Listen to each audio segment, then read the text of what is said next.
It's another video. I don't know what to make this video about, but it's another video.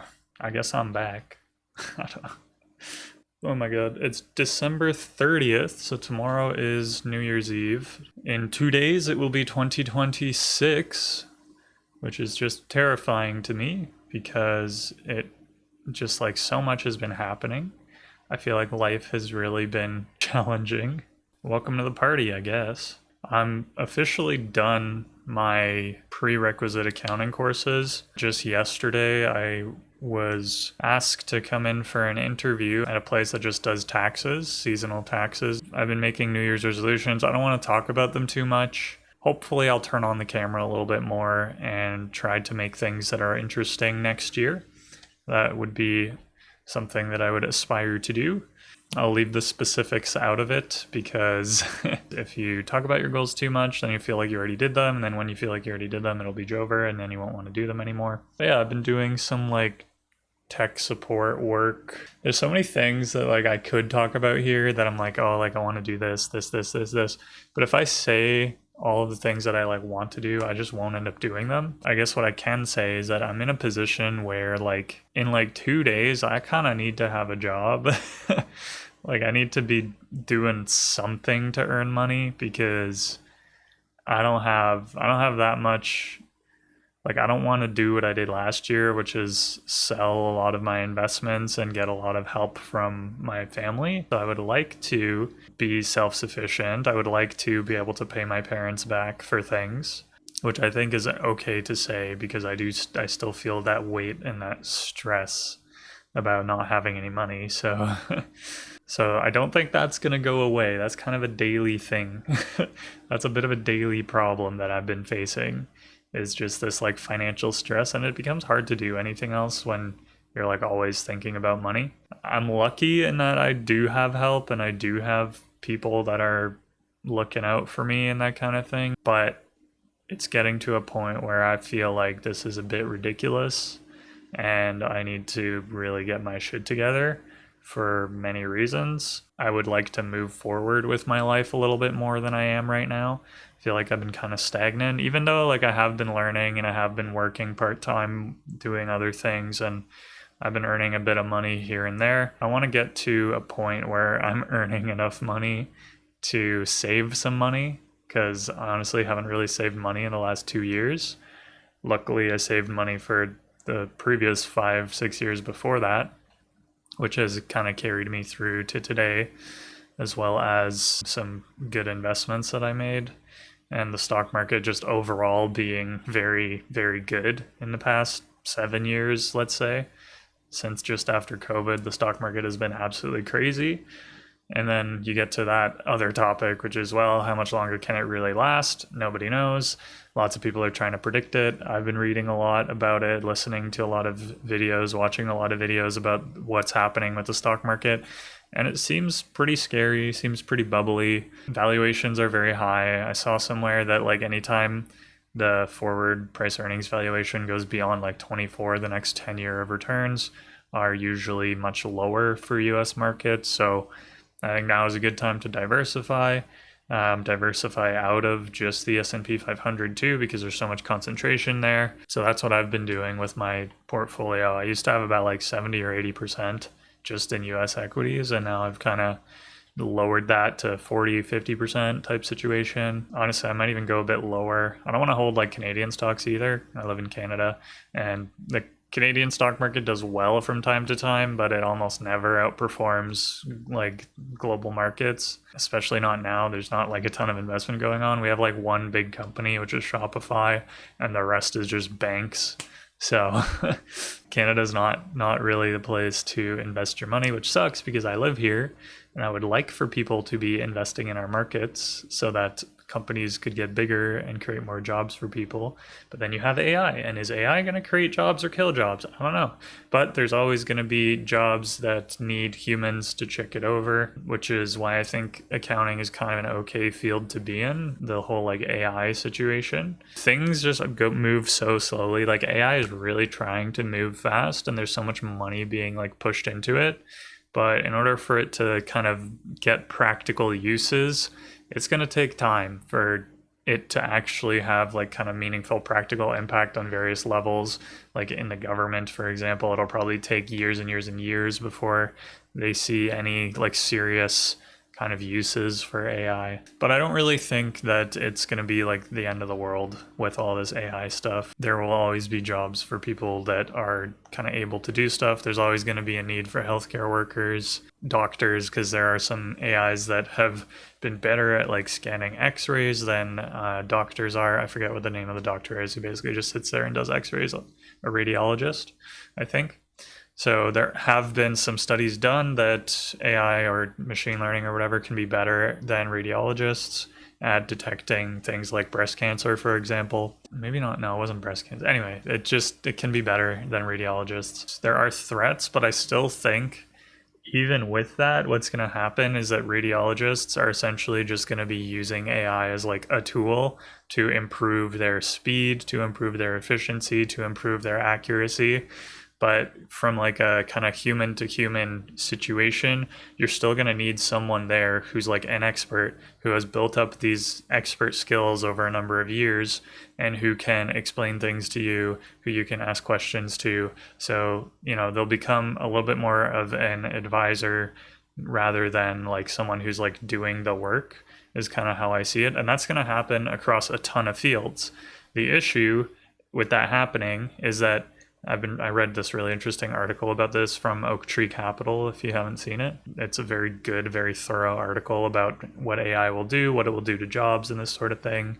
Is AI a bubble? And a lot of people have been talking about this, is that AI will basically just be like an advisor, that you will still need the humans there to like relay the information, to like have the trust factor, and it will basically just improve efficiencies. Oh yeah, but the problem comes in when you have like a junior person. How is that junior person, if we're kind of eliminating a lot of the like junior kind of grunt work jobs that actually can be very valuable in helping you build up a skill set slowly over time so that you can become good at this thing?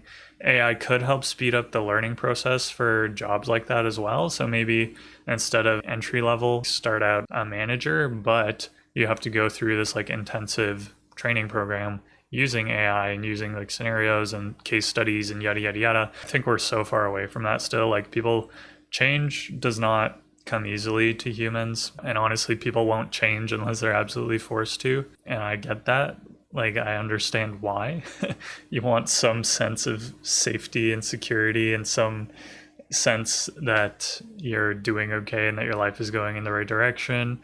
And you want to feel like humans are always just like seeking a way to feel the most comfortable that they can. If there is a disruptive technology, it's going to take a while for people to adopt it and for people to make it useful.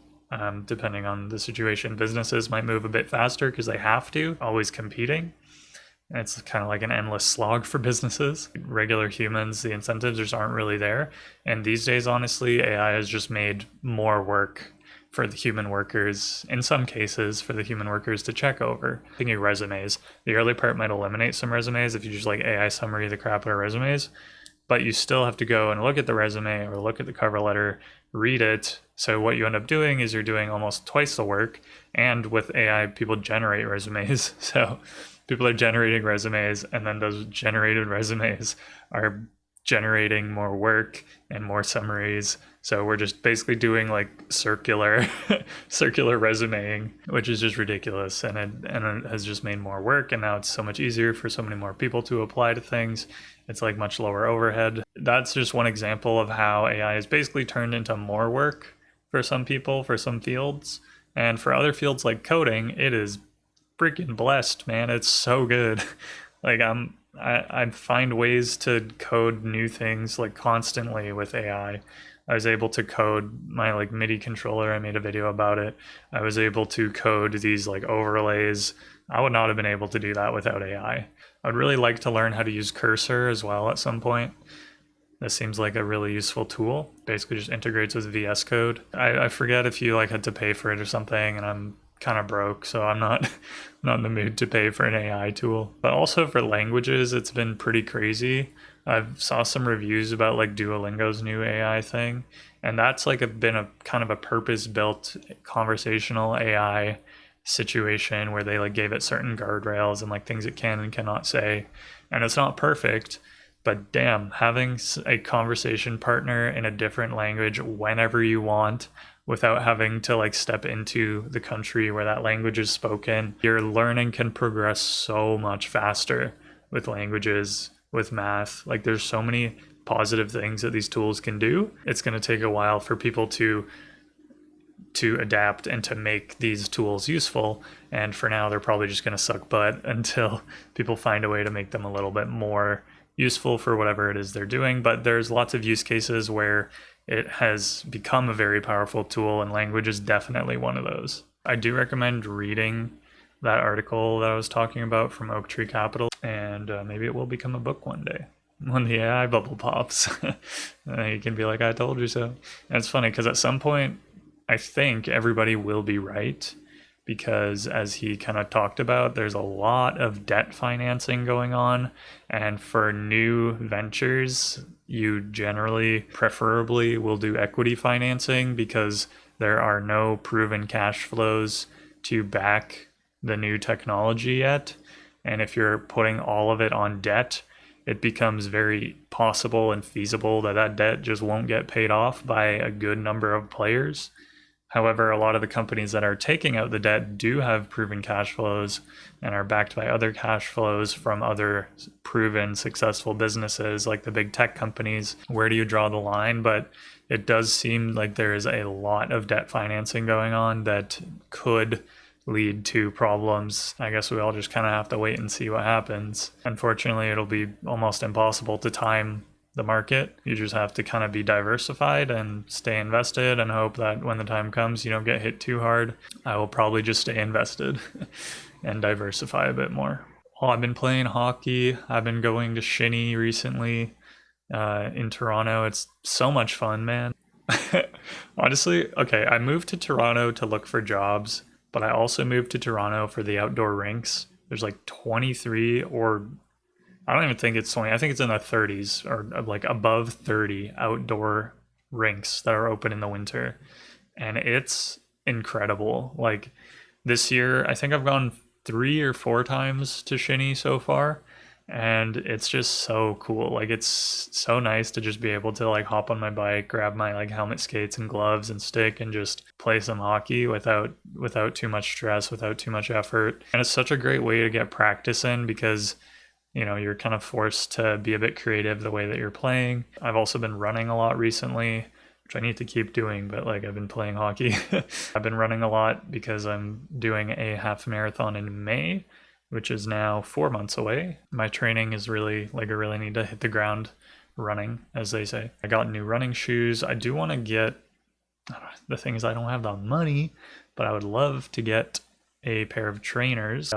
Got my race shoes gifted for the holidays, and I would like to have some training shoes, but I might just use the shitty shoes that I already have while I'm training and then get used to the race shoes when the weather gets a little bit better. But yeah, running outside in this weather has been like kind of fun.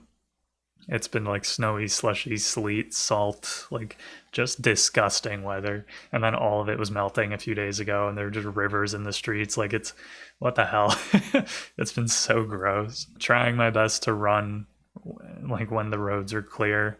I was running like during snow and slush and all this stuff. So you got to do what you got to do to get to where you want to go. And it's been really good. I've really enjoyed the running because it has kind of like recentered me a bit. Like I used to run in high school a lot, and I did a little bit of running in university, probably not as much as I should have in hindsight because it was really good.